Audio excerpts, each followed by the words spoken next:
You know, we're living in really, really, really interesting times, but you've got to focus.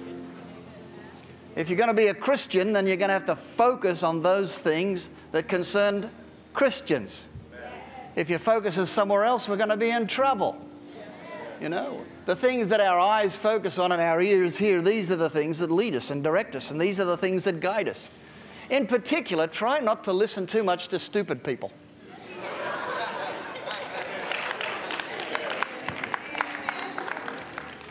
Now, here's the question. How do we know who's stupid and who isn't?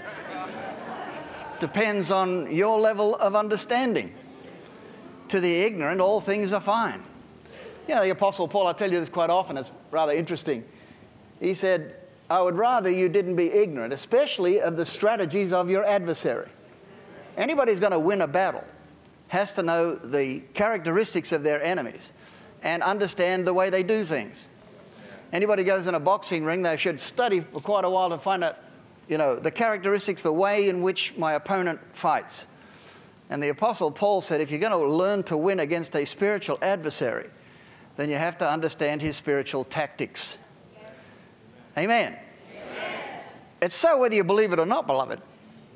If you don't study to show yourself an understanding of how things work in the realm of the Spirit, you'll be defeated not just once or twice, but for the rest of your life. We wrestle not with flesh and blood. And half the time we spend all of our time complaining about flesh and blood.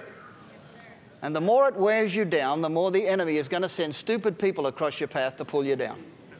And you sit there listening to them. I solved the problem. I hang up.